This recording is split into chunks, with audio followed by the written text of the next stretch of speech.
Hello and greetings. Welcome to Conversations with Tony Mobley. Today, Conversation with Tony Mobley is simulcast on both YouTube and LinkedIn Live. Welcome radio listeners in Cincinnati, Ohio on Z98FM.com. You can hear us on the radio by going to Z98.1 FM by Cincinnati, Ohio. On Conversation with Tony Mobley today, I am talking with Mr. Michael Forrest. That's right. You're going to find out more about who this person is in just moments. This is episode 83 of Conversation with Tony Mobley, and we want to thank everyone for being a part of the journey. I want to thank the team behind Conversation with Tony Mobley for all of their hard work. I want you to go to conversationwithTonyMobley.com. Why? Because you can participate in our interactive chat, courtesy of Alex Lindsay and 090, where you can participate in writing your questions in, and those questions can be voted up and down. All you have to do is go to the website, conversationswithTonyMobley.com, and you can participate in this conversation.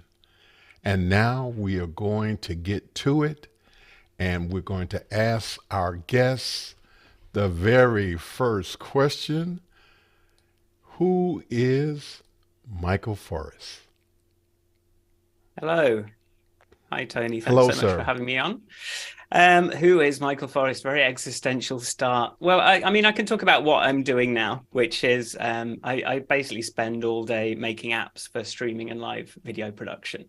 I have three main apps: Shoot, which is a camera, Telestrator, teleprompter, remote control, which I believe you're using right now as your webcam. I have an app called Beat Sheet, which is for planning videos and stream, and I have an app called Video Pencil, which lets you draw on anything with your iPad. Shoot lets you use your phone as a webcam, and there's lots of ways to connect, and you can control every aspect of the camera: ISO, shutter speed, white balance, all that kind of thing. Works with older phones and iPads. You can remote control it from any web browser or an Apple Watch. You can use a Stream Deck to sort of set different zoom levels and different focus things.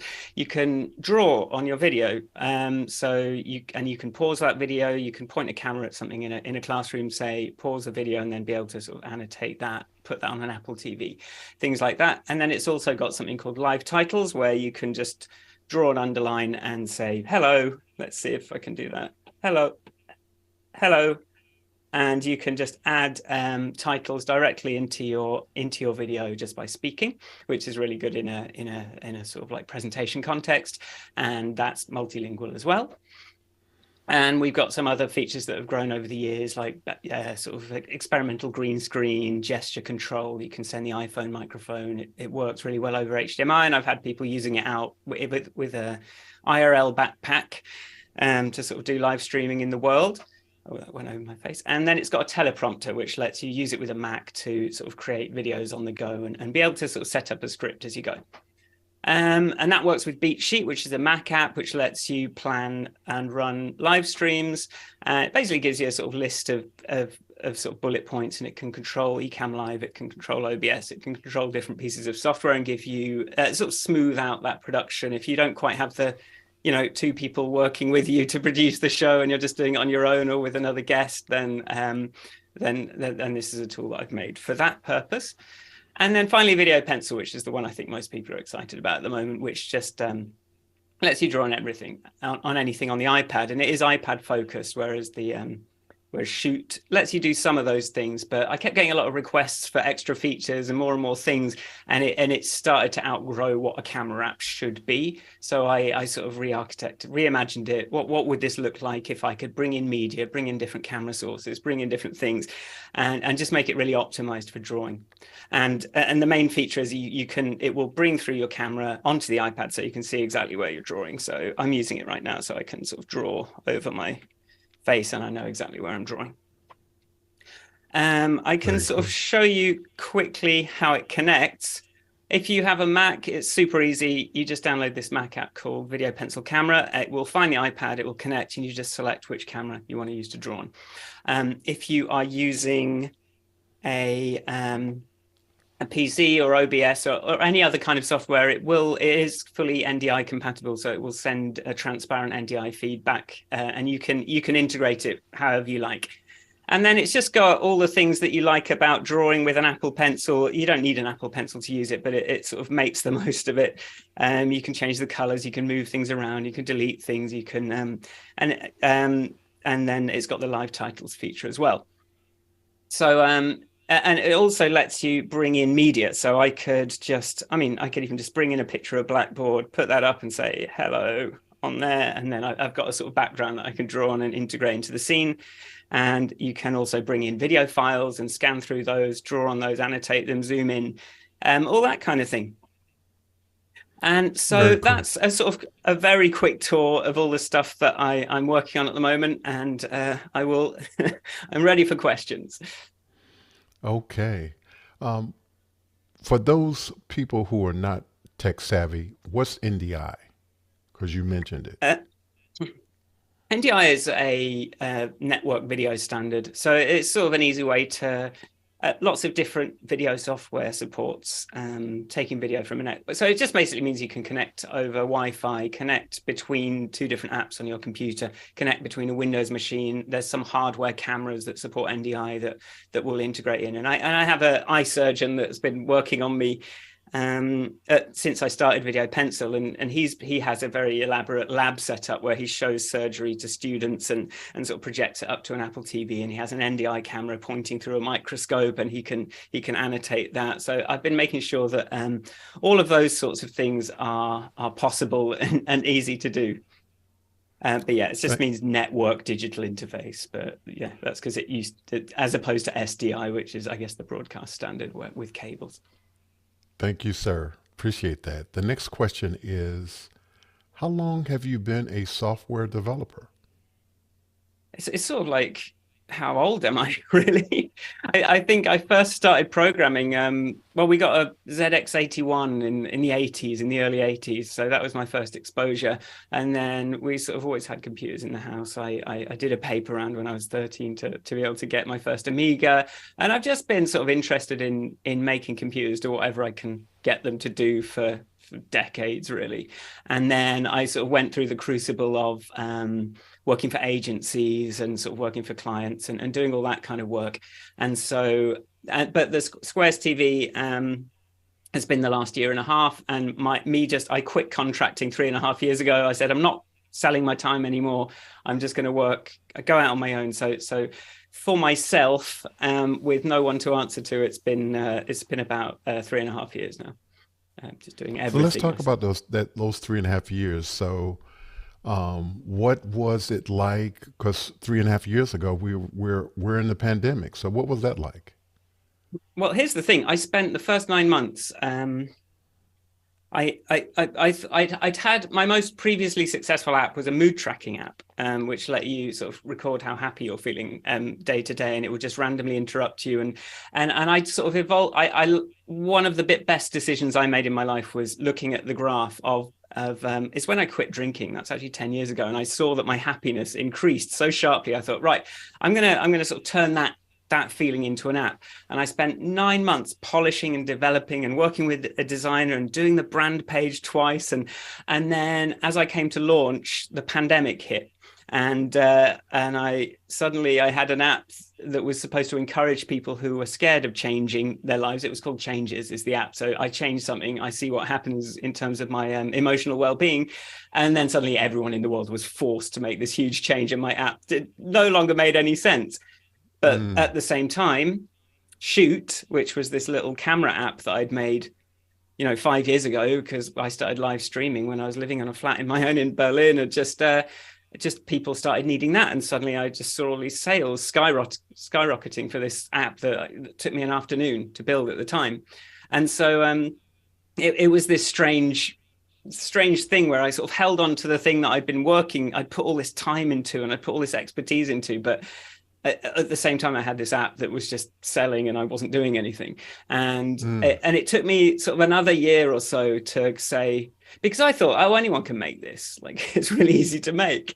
And I did see some copycats. But then, after a year, I said, look, this is still going. And I think this is I just need to sort of pivot to this AV world. I think it might be more fun than sort of dealing with mental health and things like that. And so that's what I did. And that's when I decided, okay, Squares TV, I've had this domain kicking around for a while. Let's make that a brand. Let's make that a platform where I can start bringing together different ideas. And that's sort of what happened. It was this strange thing that sort of your plans, my plans, yeah, the reality sort of hits the plans, and then something completely different happens. But I'm really happy with how Squares TV is going right now. Very cool. Thank you so much for sharing that. And I want to say to those teachers, educators, and trainers, you don't want to miss what Michael is sharing with us tonight. This is a tool that you will be able to use in your classrooms. You definitely don't want to miss this, so please tune in. And as I ask the next question, he's going to give us a brief review of his suite of apps. So if you have not heard, radio listeners, pay attention. This is something that you don't want to miss. And just in case some listeners missed it the first time, just give us a brief review of your suite of products. All right. Well, I'll go back to here, and so my main products are Shoot. It's a webcam. It lets you do loads of stuff that you wouldn't expect. Loads of anything you can think of that you want to do using your iPhone as a webcam, using a good camera, just taking full control of it. BeatSheet is the tool I'm using right now to put these graphics on the screen, and also to remind me what to say on my teleprompter and things like that. And it's also sort of switching to the desktop and to desktop view when I need to, and things like that. And then Video Pencil is this app that lets you draw on the live video. And maybe I can sort of jump into Video Pencil and just sort of show you what that looks like on the iPad. Although it's always tricky because you get this sort of infinite kind of regression unless I sort of switch to a different camera. So if I give you a quick tour of what's on here, just make sure you can see what I'm seeing. So this is Video Pencil. If I just get rid of this overlay. So here it is. Oh, wait, we're going to the iPad. Sorry, you can see it's just after 1 a.m. in the UK where I am. So if I'm not at my sharpest, that's why. So Video Pencil camera, it gives you these sort of a set of controls down the bottom. So you can draw with the pen, you can switch to different colors, you can sort of customize each of these pens. So your favorite tools will always be available there. And you can always hit this button here to clear your drawing. If you've drawn something and you're not sure about one part of it, you can use the eraser tool to erase something. If you've drawn something and you've run out of space, these drawings are very scrappy. You can move things around and tidy that up. Live Titles lets you, say you've drawn something, say you want to do like a Venn diagram, which is like good, fast, cheap. That's a sheep, it's said. It's the thing about Live Titles is it's actually really good with sort of technical words, but then obviously once the words get shorter and more sort of like what's the word I want, homonyms, it's not so good. But it's just using the Apple technology on there, and then you can switch to different languages. So I can add let's find a language that I can more or less speak. Let's go for Italian, and I can say. I can switch over to Italian and go buongiorno, and that will hold on, buongiorno, and that will tell me how to spell buongiorno, which I couldn't tell you. I didn't know how to speak the language. And then up at the top, up here, we have this media picker. So here you can see some recent images and videos that I've got ready, and then I can pick from my entire photo library or any of the files and bring those in. And something else I can do is if I just took a screenshot somewhere, if I copied an image, I could just paste it directly into Video Pencil and start drawing on it. So just to show you what that looks like, if we were to bring in some media, we can sort of full screen that, or we can go top left or top right, and then you can sort of draw on top of that and annotate it and sort of draw to your heart's content. on these things. So as a teaching tool, it gives you lots of options of how you can present what you're working on. And in fact, the original idea for drawing on the camera feed came from, I was talking to a woodworking teacher who was using Shoot in a classroom. And I thought, I think it'd be kind of useful to be able to draw on what you're doing and then pause it. And that's kind of where the original idea came from. And it's sort of grown from there.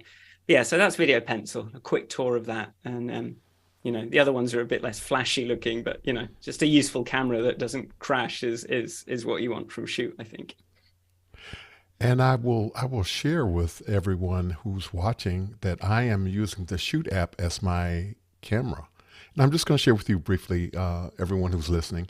I am using an old XS Max iPhone, and I have the Shoot app on it, and I'm using that in the back of my teleprompter.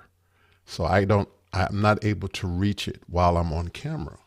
But what I do is I have another spare old iPhone that I use to control the Shoot app. So I'm able to control the Shoot app, zoom in, change my tint, do my white balance, adjust my ICO. I can do all of those things using the Shoot app, log in on my other spare iPhone. So I just wanted to share it with you. And I am very happy. I've been using the Shoot app now for probably about 4 months, I believe. And it is my primary web camera that I have been using on Conversations with Tony Mobley over the last 4 months. And I want to say thank you so much, Michael, for allowing me to do that. And I want to share as much of Michael's products with those who are in education and training. And that's why we're having this conversation tonight at 1 a.m. for Michael. And so we have a question from Robert Green of Los Angeles. Michael, working on any other apps yet to be released or new features on current apps? Video Pencil is great. Thanks. Oh, thank you so much. So the way I've started running my weeks is so I'll sort of work on bug fixes and I'll add small tweaks to the apps, and I'll do calls and I'll do all that kind of stuff. But every Thursday I have what I call my free swim day, which is where some silly idea that's in the back of my mind, I will just sort of code something up, and it usually takes me like a half a day or a day to sort of come up maybe with a new app or maybe with a new feature for something. So last Thursday, for example, I figured out, I just spent the afternoon, I bought a Wacom tablet and I figured out how to make Video Pencil actually run directly on a Mac, because iPad apps can run on Apple Silicon Macs. So I figured out how to sort of, if you want to use it without the network connection, you can just use it with an A10 Mini and a Wacom tablet, and then it becomes a bit more of an installation. And it's a bit less sort of flexible than the iPad, being able to take stuff from your media library. But if someone wants just a really solid telestrator, then it's a really good solution for that. But yeah, I'm always building apps, and a lot of them I've sort of had to learn that I'll put something together and then I'll put it out there and I'll see if it has any traction before I spend 9 months developing it and then another 9 months trying to get anyone to buy it.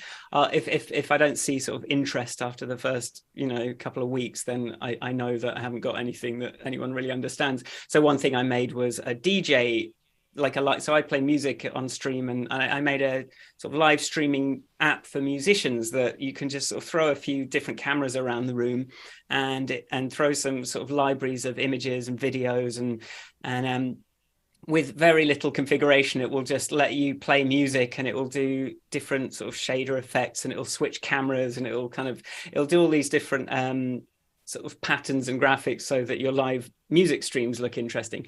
But it's one of those things that it's sort of ended up just being for me, unfortunately, because I haven't really found a way to sort of explain it to people.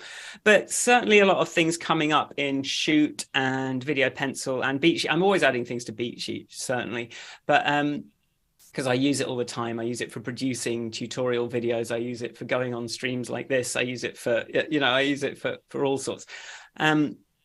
but I actually have a Discord server where I have suggestions. So I'm taking suggestions from users and we have those in different Discord threads, and I can sort of see what people are looking at and asking for. And usually I'll sort of take ideas and I'll sort of mull it if it's not obvious how to make that an easy usable thing. I'll sort of mull it for a while and then I'll sort of realize that there's an elegant way to do it, and then that will sort of end up probably on my next free swim Thursday. But in terms of what's coming up soon, the thing I'm quite looking forward to that I was talking a few weeks ago about was the idea of Shoot Studio. So expanding out what Tony's using for the browser remote control of Shoot, just sort of adding a few more little production affordances through the web interface. So maybe you want to drag a sort of graphics into the web browser, and that can appear within Shoot's camera feed, for example, and the ability and just sort of fleshing out that user experience so you can control more aspects of Shoot and sort of it might feel a bit more like a production thing. In terms of video pencil, something that I'm looking forward to doing is someone came up with a really good idea last week, which was what if you could sort of treat it like a kind of like a flip chart, so you could have different pages of drawings and go backwards and forwards between them. And I really like that as an idea, and then being able to take out all of your drawings at the end of a session and sort of step through those. And I've been looking at ways to have a kind of sort of presenter friendly mode for video pencil if you did have a sequence of things you wanted to talk about, and being able to organize them well. And then sort of some more advanced production features like a preview mode, so you can draw sort of offline and then push that live. If you want to take a bit longer on a drawing, then being able to push that live. So always loads of ideas, but I'm always getting sucked into sort of bug fixes as well. And it takes a while to write a marketing email, and it takes a while to make a video. And I have to be careful that I don't create loads of features and then never make any demo videos about them, so no one knows they exist and only I ever use them. So it's constantly I'm trying to balance my love of coding with the fact I have to tell people what I've made if I expect them to use it. Michael, can you share? I heard earlier today you were sharing with others about the importance of them tracking their usage and issues with bugs. Can you talk a little bit more about that and what you need for beta testers to do and how they need to document whatever they're doing? So testing is a profession, right? Like software testing is a profession. So that there are tiers to how well you can do this, but generally, if someone comes to me with a bug, I need it to be quite clear how I can reproduce that bug. What are the steps that you took that caused this to happen? So what really invaluable to me as a developer is if you spot that something is consistently going wrong in a certain way and you can describe those steps to me, it then becomes very easy for me to reproduce that and then fix it. And because something that's dangerous for me is if I haven't managed to make it happen on my own device, then I'm just guessing at whether I've fixed something. And that can be quite a very slow, painful back and forth. Whereas if you've sort of figured out the clear instructions and steps of how I can reproduce that, and then I manage to do it, I know that I've fixed that in the next build, and you can just, we can test that much quicker. But it's not usually fair to have end users testing my software, and I try to have the App Store stuff stable, but I do have Test Flight, I do have beta testers groups for all of my different apps, and people are always welcome to come and join. And it's sort of a good way of being able to unlock all the advanced features for free and try them out before committing to them on the main app, as long as you're willing to sort of help me out with any bugs and stability problems. Very cool. Thank you so much for sharing that. We have a question from Ike Potter of Handover, Germany. Michael, what is the workflow using Video Pencil with a Mac and a Wacom One instead of an iPad? Well, I actually have a little video that I did. So let me just grab this. Where is it? So here is the setup. So you'll have your Mac, you'll have your A10 Mini. Oh, this is what I'm using anyway, and I've got a Wacom One. You connect the you decide which of your channel is going to be your key channel. So in this case, I'm connecting the HDMI output of my Mac into channel 4 of the ATEM, and then the program out of the ATEM then goes into the Wacom.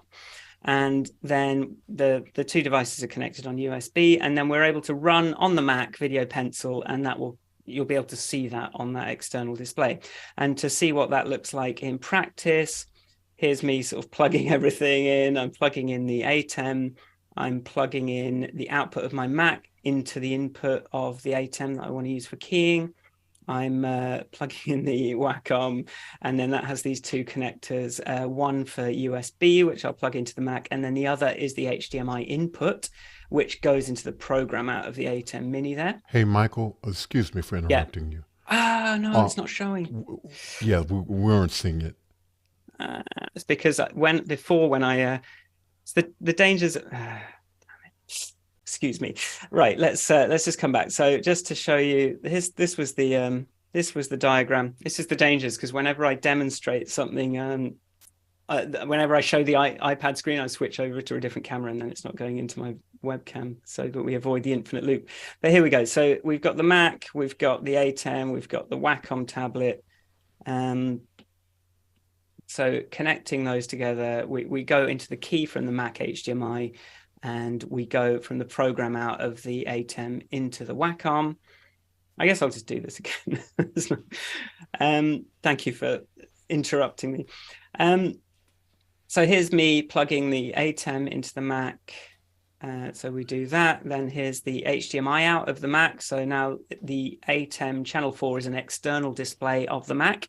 I'll plug in the Wacom, and we'll plug in the USB of the Wacom into the Mac, and that's what's going to let you control it with the pencil, with the Wacom stylus, and then the program out of the ATEM goes into the input of the Wacom. And now you can see my desktop on here, and the camera is now selected on there. And then you'll download Video Pencil by looking for iPhone and iPad apps, and you'll install that way. So it won't be a Mac app, it'll be an iPhone and iPad app, and you'll install that. And then once that's on your Mac, it just gives you a black background that you can use a Luma key on, which you can set up within the ATEM's software control. I'm sorry, Michael, is that only M1 Mac? Yes, it's only Apple Silicon. Yeah. Okay. Thank you, sir. Yeah, so it's, yes. So then we just have to set up the keying correctly. So just both of the Luma key, both of those on channel 4, and then make sure this is on up here, which I think I'll do in a moment. Yeah. And then you're just able to draw on the iPad, and then it's keyboard controlled. So you can use the number keys to switch between different pens, different colors. You can use S to select, you can use E to erase, you can use the space bar to clear, you can use Command Z, all that kind of stuff. So it's a really solid workflow for when you're working with an ATEM. Very cool. Thank you so much for sharing that. Can you share a past success and a recent success and what you learned from them? I mean, is that, I mean, I think you learn a lot more from failures, don't you? Than successes. Sometimes, because I find when something's successful, especially with Shoot, well, here's what I learned. Shoot, it was selling, but I didn't feel I had any control over it. So what I learned was, I was like, I don't know what to do about this. I don't know where these people are. I don't know how people are finding it. I don't know who's using it. I don't know what they're using it for. So I actually put a quiz inside Shoot to start asking people, like, what are you using this for? Who are you? Like, what's going on? And I just got so many different kinds of people doing that. And it was just really hard to kind of figure out where that was coming from. But it sort of made me cautious about sort of focusing too much on it, because I just didn't really know what to do with it. And it didn't seem to be under my control. But then, and because I've come from a background of working for agencies, and you're working for these clients that want everything pixel perfect, and it's all about branding, and it's all about the colors, and it's all about everything being absolutely perfect before we can possibly ship it. I had to sort of unlearn that. And what I realized was the biggest success I just realized that if I can make something in a day, and I can know if that's going to work. And so my biggest success was realizing that I do not have to spend 9 months on something to ship it. I can spend one day on it and a couple of days making a video, and I can find out if anyone's going to be interested in that. So in a way, that was sort of and the other biggest success I had was about a year ago, and that was I forbade myself from programming for 2 months, because I was in this situation where I was just trying, when you're good at something, you try and use it to solve every problem. So I was just trying to solve every problem with coding. So anything I did, I would end up like writing a script or writing a thing, or writing a new website, or doing these things, just trying to solve all the problems with code. I forced myself to not do that and just work with what I already had. And that's actually how I originally discovered office hours. Because I put something up on the website. I started capturing emails. I met Rabbi David Paskin that way. He turned me on to office hours, and this whole thing has sort of sprung from me deciding, okay, let's just sort of, I often do this. I take quite a hard line. I took a hard line on, okay, you're not allowed to write any code for 2 months. And as a result of that, like, a lot of things happened. So, and obviously, depending on what the hammer is that you have, that everything looks like a nail. Mine is coding. Other people will have a different thing, but I think I found it really useful to just sort of like cut myself off from the thing that I automatically go to, and just sort of figure out other ways around things. And I learned so much, and it has really sort of resulted in so much progress. Very cool. Can you talk a little bit about your the training that you're doing on Video Pencil in office hours, since you brought office hours up?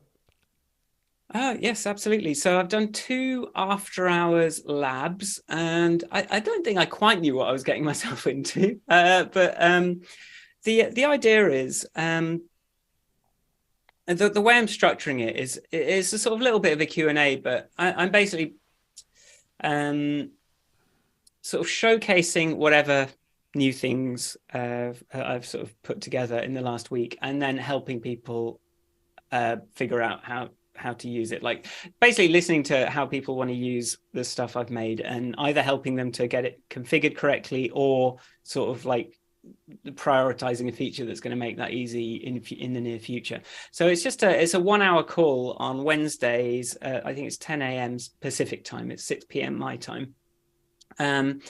And it's just a sort of little group Zoom call, and we just sort of like, I've put it on rails because it got a bit unwieldy last week. So I'm trying to sort of provide some structure to it. But I've only done 2 so far, and I thought today was pretty good. But yeah, I think I'll be taking suggestions throughout the week on my Discord, and then that will sort of shape what we talk about on the lab. And then like miscellaneous stuff, I'll sort of try and help people as well on that. And speaking of your Discord, can you share the link? Can I share the link? No, I want you just to verbalize the link and it's a bit of a long link. So if you go to Squares. Okay, yeah. So Squares TV, you can find it through Squares TV. But yeah, okay. Hopefully that's appearing in chat. So we need you to talk about the server. All of the features that are in your Discord. Oh, my Discord. Okay, yeah, of course. Let me remind myself. So Discord has we've got some sort of general stuff, and sometimes I do a daily stand-up in there, but really the interesting stuff is I've got a shoot section where we talk about shoot and you can get help. There's a shoot suggestions section where you can create a thread and suggest something, and then the same for Video Pencil and Video Pencil suggestions. And then also test flight users can sort of put feedback in the Video Pencil beta channel. And then BeatSheet again has discussion thread and BeatSheet suggestions channel. So and then I've just got little I've got channels for the other miscellaneous things that I've put together over time, like the meditation app that shouts at you if you don't sit still, and some stuff for my and some stuff for music hardware. Like, I've made some little apps that make it easier to load stuff onto a certain synth, and things like that. So all my sort of little failed projects, all my very, very esoteric projects are on there as well. But really it's a place that I want people, as it's grown. I think we just passed 100 people on it today or yesterday. So it will become a place where you can go and get help setting things up. So hopefully the problem is people start asking questions just as I'm going home generally in the US. So, but as time goes on, I'm seeing more other people being able to help people out sort of sooner. So anything to do with my apps, come to that Discord and hopefully get some help with it if you need it. And I want to Hopefully you won't, because it's apologize. so easy. And I want to apologize in advance for how I have been bombarding you with questions about Shoot, about Video Pencil, and you have been extremely responsive. And I want to say thank you so much for that. Oh, well, I'm glad you feel that way, because honestly, like I just feel like I'm never staying on top of it. And you've got these questions and you had to go to after hours to get help. And I was like, I wish I could have just been able to come and help in that case. But I'm glad that you generally feel like it's been useful. I do prioritize. I think if you don't prioritize helping other people, you just don't. So you sort of like, I think a lot of people have good intentions to be helpful, but because they don't know that if you do that, then you can't do the other thing you want to do. Like you have to prioritize it, number one. So I think that's a philosophy I have, and so it does mean that I'm quite responsive on email and Discord and things, but sort of ideally within office hours, because I try to also have boundaries of my work and when I go home, which have increasingly dissolved as you run your own business. It's increasingly hard to disconnect, but I try. But yes, thank you. So I want to play a little bit. We have a question about your continued professional and personal development, but I want to play a little bit before you answer that question with Video Pencil on screen. Is that okay with you? Sure. Okay, so this is a little bit different for me because I typically don't do live demos while I'm actually in an event. So I have just turned Video Pencil on for me. And you guys see that I have Video Pencil and I have a red marker.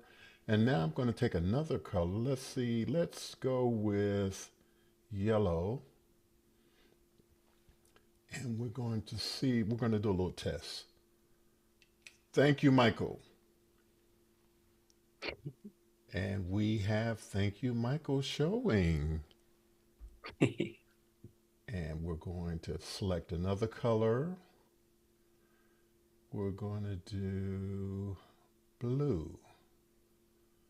And I'm just going to make a scribble over here. Okay. All right. This is very cool. Now, it showed up for just a quick second. I'm going to click on the eraser. You moved too much. Erase that. And I'm going to try it again. And matter of fact, let me change colors too. I'm going to go to purple. Okay, I got purple. And we're going to test this. This is very cool. This is very cool. There you go. All right. Second attempt, we got it. Okay. I just wanted to play a little bit with it with you on camera with me, if you don't mind. So thank you so much for letting me do that. It's sort of a terrifying experience for me watching people you think, oh, it's going to crash just when he does it. But just sort of a little bit of advice that I do give is the way live titles work is it relies, you sort of hold your finger down at the end of the line as you're speaking, it sort of knows if you kept your fingers still for a moment whether that's supposed to be a live title. So it can be a bit trickier with the pencil because, especially I think I was a bit nervous and I tried to do it and maybe my hands moving a bit too much for it to register. So I do recommend that you sort of turn on draw with finger, and then it's very easy to add the text and you can just keep talking and you're not going to move your finger around by accident. Yeah, I was using my finger, And Oh, you were? Okay. I had planned to do something with my video because I do have an Apple Pencil. I was going to use that too, but I didn't get around to it. But it's very cool to be able to write on video. And as I said, if you are a trainer or an educator, this is a good tool to have. Particularly if you're doing tutoring with students in terms of a Zoom or Teams, you definitely want to look at Video Pencil. And we're going to go to the next question. Please tell us about your continued professional and personal development. So I would say, like, I always learn by doing. So I've always been someone that likes to get hands-on with things. So I'd sort of, once you've kind of learned all the sort of programming languages and software development thing, my continued development is in how to develop a business.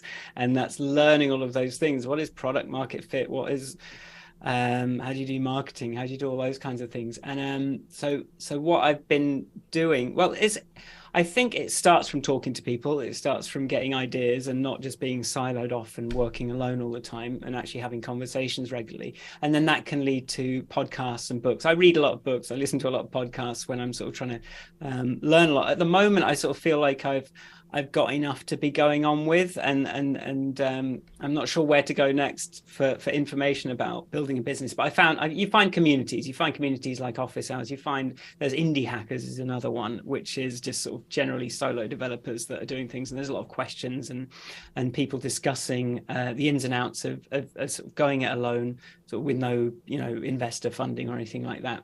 So I've learned a lot that way, but it's really sort of I just sort of throw myself out there, and then something like this after hours session, I commit to something, and then it's a bit of a trial by fire. So that's another way that I'm developing and learning to be a better leader of say a Zoom call, is by throwing myself at it, doing a really bad job, and then sort of being driven by that to sort of figure out how to make it more organized and structured and do a much better job the next time. So it's sort of like it's like I'm learning more and more different things just kind of by doing them and being forced to. And what I really like about having my own business instead of working for someone else is, instead of having to play this sort of, I don't know, I feel like sort of jobs are a bit of a sort of video game where they set levels and you can go up the levels, but it sort of feels a bit artificial to me compared to running a business where like the world is just that you've just got to sort of do something that works one way or another. And that's something that's a very different way of working. And it's something that's I've had to do a lot of learning and unlearning in order to, a lot of things I used to think were very important, I'm now realizing just don't matter at all in what I'm doing now. So you sort of come in thinking, and just trying to be kind of humble about, I don't know. And also asking ChatGPT questions. ChatGPT for sort of emotional and personal and advice is actually really quite useful. I sort of said, how can I become a better leader in a Zoom call that's maybe a bit out of control? And it sort of gives you some bullet points, and then you say, can you tell it to me in the form of a song? And it goes, here's the same thing in the form of a song, and you go, okay, that's kind of cool.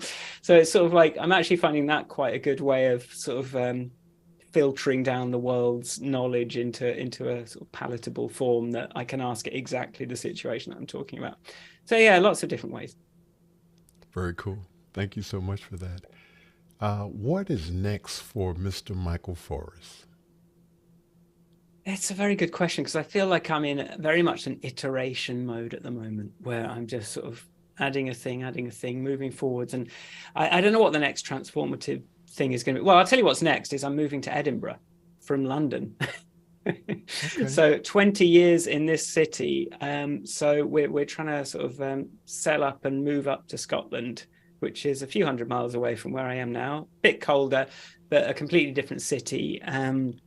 So I think that's going to be a huge change. So that's sort of really what's next. I'm curious, are there any technology advances for your move, or you just want a change of scenery?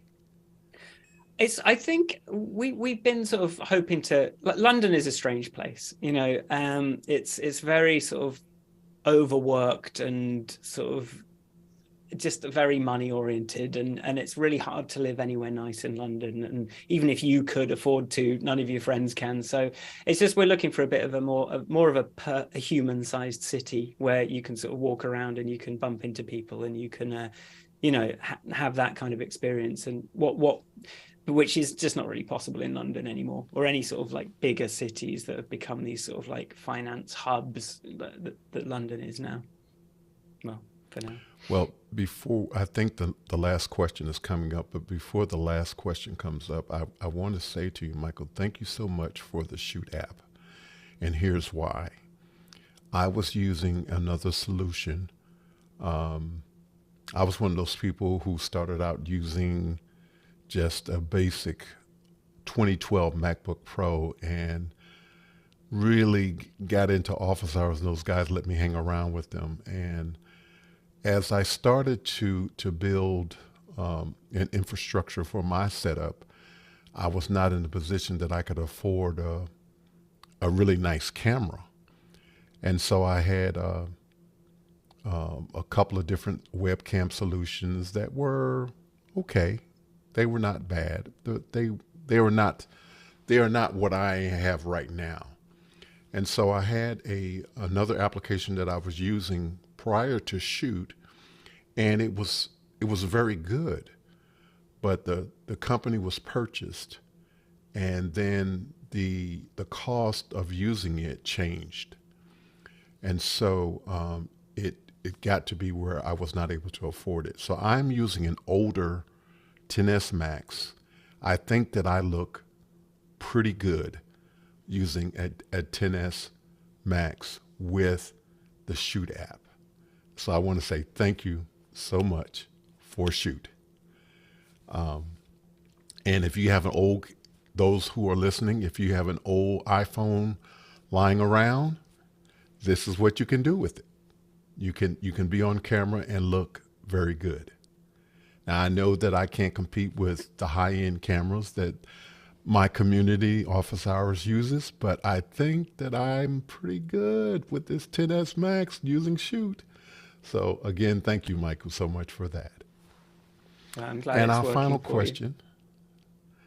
our final question is, you are speaking to the world, and what do you want them to know? I saw you ask this question, and I had some ideas earlier, and they've sort of escaped me. I'm very preoccupied with the nature of change. I think if you want to progress, if you want things to get better for you, like, you have to be prepared to make a change. And a lot of people just wait for change to happen to them, because when you're thinking about making a change, you have to come face to face with the fact that you can't make a change without losing something you currently have. And that's scary. That's really scary for people. So I think it's important to face that fear head on and think about what you have to gain by making a change, and not using those things that you will inevitably lose. Whenever you make a change, you're going to lose something. Something's not going to be the same. Something's going to be less comfortable. Not using that as an excuse, and being brave in the face of that. And that's something that I live by, and I think it's really important. And at the very least, even if you can't sort of just by sheer willpower make that change in your life, at least if something does happen that is disrupting your life for a moment, you can use that as an opportunity as well, if things are sort of a little bit disrupted. And I think we saw that happen to the world with COVID, like people were forced to figure out all this new stuff. But I think you can't rely on that. You have to sort of sometimes just sort of take a deep breath and go, yeah, I'm not going to make any excuses, and just I'm going to try this and see what happens, and just trust that you'll be okay, because you will. You always figure things out. People always figure things out. And Mike, I wanted to ask you another question. You talked about in your youth that your parents gave you access to some technology. How would you encourage current parents to share technology with their children? What are some of the things that they need to be looking at? There are so many things now, aren't there? There's so many even little startups with cool sort of programming robot, this and that. I think I feel underqualified to answer that. I think probably iPads have all sorts of things you could do, even Swift playgrounds, you could sort of start playing with technology. But I think like what I had was, the way I grew up, came into it was there was a chess game on this computer and you had to sort of run the code to get the chess game to load. And then we got another computer and I realized that I could type things into it and sort of make the colors change on the screen and do all that kind of stuff. And then, I'd get my magazines every month for my Amiga, and that would always come with a cover disc, and I'd learn how to use the database program, the 3D program, the music software, all the different things. But I think like there are so many opportunities to learn. I think it doesn't take much for children to have the possibility and the channels and the opportunities to explore things, like an iPad or a Chromebook or anything like that. You've got access to so many things that it's really about, as if they're interested, as I was, they're going to find so many ways to explore that interest. And I think sort of there's sort of toys and there's stuff you can get them, but I think if they're really passionate and interested in it, they'll sort of find a way, even on the most sort of crude technology, to develop that interest. And then the other one, if they've seen, I was the eldest of 7 children in a very sort of like it was a weird situation, but like none of us could ever get any special treatment. That was the thing. But there was one time when I was young where I did sort of cry that I wanted this sampling electronic keyboard that I'd seen someone use. And I was like, I'm never going to have this. And then they figured out a way to do it. So I think if the child, if you see, I think if you see that passion, you just have to kind of help, don't you? You just have to sort of find a way to make that possible for them. And I think they'll tell you, won't they? Like, you can't really force it. I've got a load of siblings. None of them are mad computer programmers. It's just me that's got into that. So, and then I had access to the same stuff. Although maybe I dominated it because I was the eldest brother. I don't know. It's very hard to know. But so, yes, that's my very rambling answer to that question. Yeah, well, thank you for sharing that. I'm the eldest of 7 as well. And one of the things that I was really wanting you to say was that the fact that your parents were interested in providing what you needed in order for you to grow. And I think I heard you say that. So thank you so much for sharing that. And is there anything else that you want to share with those who are listening and watching? I will say I have a mailing list on Squares TV, and I have got a little bit of an onboarding. So if you are getting started with this audio video stuff and you do want to go up from just the webcam that's built into your laptop, I've sort of got this sequence of a few emails that will sort of introduce you to audio, lighting, cameras, like your backdrop, and just the things that are going to help you just do a little bit better when you're going on Zoom. And as we know, like if you look a bit better on Zoom, then people do sort of listen to you a bit more. And if you're just sort of like on a laptop camera in an echoey room, like people can't really hear you properly. So I've got the mailing list. So even if you're not ready to kind of like, start shelling out, if you haven't got an iPad, or, if you're not ready to start shelling out stuff, I think it's, if you sort of join that or the Discord, then it's I think it's a good starting point for this journey.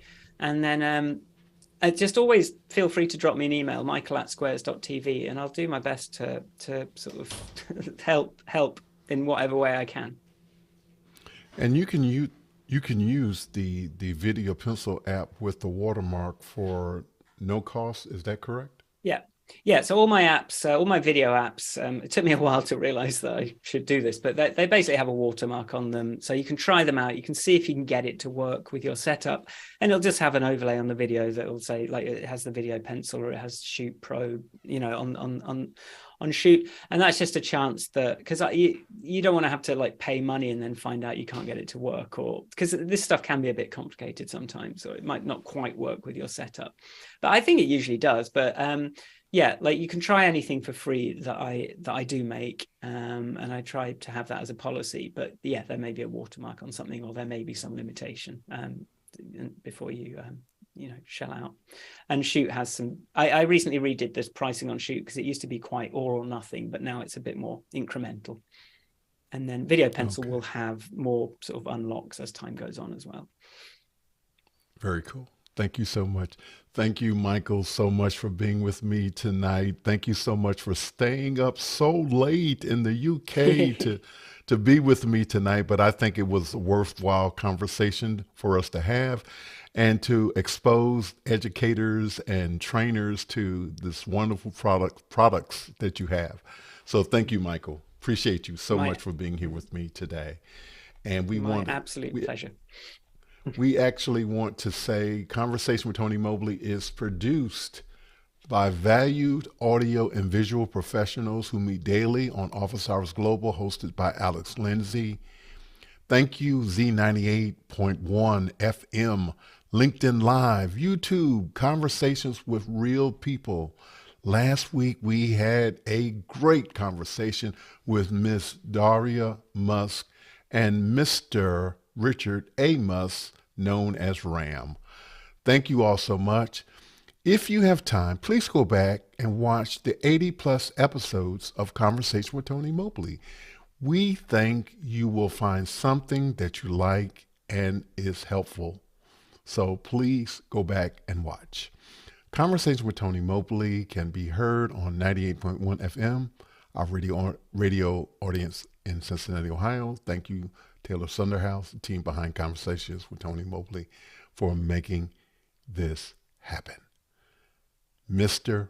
Michael Forrest, thank you again for our conversation today and for doing the work you do and for being the person that you are. Next week on Conversation with Tony Mobley, Mr. Stan Bush. He is a person who was doing video calls as early as 1995. That's right. And you want to come and share with him and what he's been up to lately. So thank you all for being with us today. We want to thank educators, filmmakers, artisans, creators. We are continuing to have conversations with people. Thank you so much. Thank you so much for being with me today. Take care. Good night. God bless. Bye-bye. Bye.